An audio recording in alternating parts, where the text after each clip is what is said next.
The president announcing 25% tariffs. Plus, Trump has essentially said that India will have to pay a 25% tariff starting the 1st of August. yeah, but the day which is Trump slapping 25% plus. and says he will impose 25% tariffs on all goods imported from India. Hello everyone, नमस्कार। Welcome to UPSC bytes.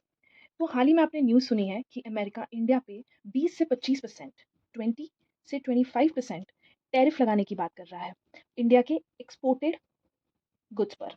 यानी India से जो America goods जाते हैं उस पर 20 से 25% tariffs impose करेगा। तो इसका इंडिया पे क्या असर पड़ेगा वो हम समझेंगे काफ़ी आसान भाषा में। ठीक है, तो सबसे पहली बात, टैरिफ क्या होता है हम ये समझते हैं। तो मान लीजिए अमेरिका में बैठा है एक बायर, ठीक है, और वो इंडिया से एक शर्ट खरीद रहा है और वो इंडिया को इसके बदले अब तक 100 रुपए दे रहा था। लेकिन जब ये 20 से 25% टैरिफ्स लग जाएंगे तो इसके बाद सेम शर्ट के लिए अमेरिका में बैठे बायर को इंडिया को 120 रुपए देने पड़ेंगे, सिर्फ इन टैरिफ्स की वजह से। तो ये जो बायर यहाँ बैठा है ये सोचेगा कि क्यों ना वो दूसरे ऑप्शंस को एक्सप्लोर करे, जैसे कि वियतनाम और बांग्लादेश। ये जो कंट्रीज हैं इन पर इतना टैरिफ नहीं है, तो ये अपने गुड्स अमेरिका में काफ़ी चीपर कॉस्ट पे एक्सपोर्ट करते हैं। तो जो बायर है वो ऑटोमेटिकली इन कंट्रीज के गुड्स के टूवर्ड्स अट्रैक्ट हो जाएगा। तो बेसिकली इंडिया के गुड्स को ना परचेस करते हुए अब वो इन कंट्रीज के गुड्स के टूवर्ड्स अट्रैक्ट होगा। तो इसका क्या मतलब हुआ, देखिए, इसका मतलब ये हुआ कि इंडियन गुड्स की जो डिमांड है फॉरेन मार्केट में वो कम हो गई। अब क्योंकि डिमांड कम हो गई है इस वजह से एक्सपोर्ट जो हम करते थे वो भी अब हम कम करने लगेंगे। अब क्योंकि एक्सपोर्ट कम हो रहे हैं तो हमारे यहाँ जो ये कपड़े या जो भी ये शर्ट जो बन रही थी या कोई भी कुछ उसकी जो मैन्युफैक्चरिंग है वो काफ़ी ज़्यादा अफेक्ट होगी, क्योंकि उनको पैसे ही नहीं बन रहे तो वो मैन्युफैक्चरिंग कैसे करेंगे। तो ये भी कम होगा और बेसिकली जब ये कम होगा तो this will lead to unemployment in India. तो आप समझ रहे हैं ये पूरा एक रेपोकशन है जो इंडिया को फेस करना पड़ेगा। तो सबसे पहला साइड इफेक्ट ये है कि इंडिया का जो एक्सपोर्ट है वो हेविली गिरेगा और उस एक्सपोर्ट के गिरने से मैन्युफैक्चरिंग अफेक्ट होगा और उस वजह से अनएम्प्लॉयमेंट बढ़ेगा।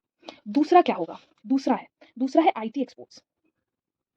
तो इंडिया जितना आईटी एक्सपोर्ट करता है और उससे रेवेन्यू जनरेट करता है उसका कुल 40% वो अमेरिका को एक्सपोर्ट करता है।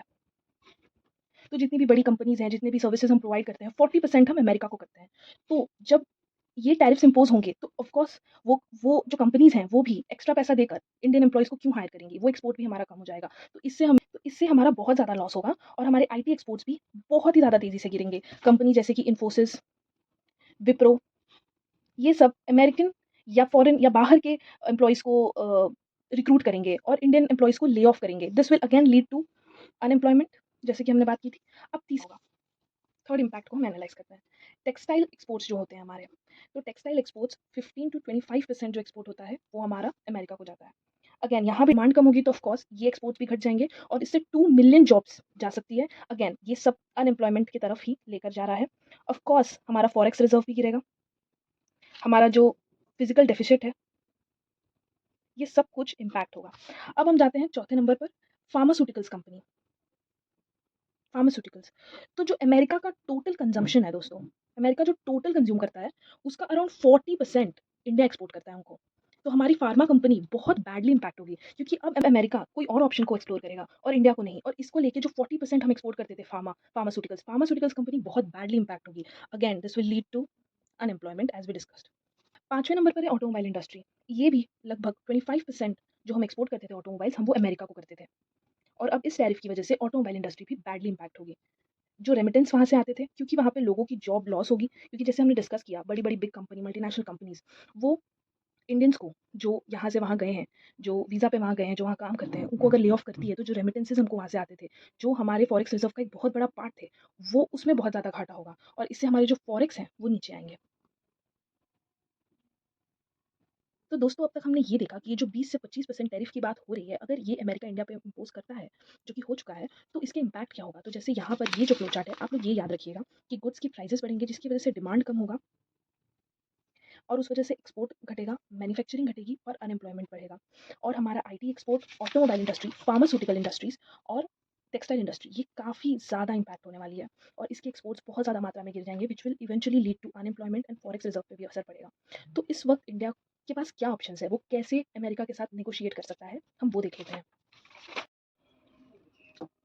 तो दोस्तों अब हम देखते हैं कि इंडिया के पास क्या ऑप्शन है। तो सबसे पहला है बायलैटरल टॉक्स। तो सिमिलर 20 टू 25% टैरिफ की बात जापान और यूके के साथ भी अमेरिका ने की थी। तो उनके बीच में कुछ नेगोशिएशंस हुए और उसके बाद अब वो टैरिफ कम हो गए हैं। तो सिमिलरली हमारे जो डिप्लोमैट्स हैं, हमारी जो मिनिस्ट्री है, वो उनको अमेरिका के साथ बातें करनी चाहिए। I think next round of talks जो हैं वो 24 अगस्त के अराउंड होने वाले हैं। और दूसरा ऑप्शन अब है, वो है काउंटर टैरिफ्स। ये थोड़ा अग्रेसिव वे है एंड रिस्की वे है, बट अगर इंडिया चाहे तो वो यूएस से जो इम्पोर्ट कर रहा है गुड्स, जैसे कि एग्रो प्रोडक्ट्स, हार्ले डेविडसन और ऐसे गाड़ियाँ जो वो इम्पोर्ट करता है, एप्पल प्रोडक्ट्स जो वो इम्पोर्ट करता है, इन पर वो हाई टैरिफ्स लगा सकता है। और तीसरा है, इंडिया को डाइवर्सिफ़ाई करना पड़ेगा अपने पार्टनर्स को।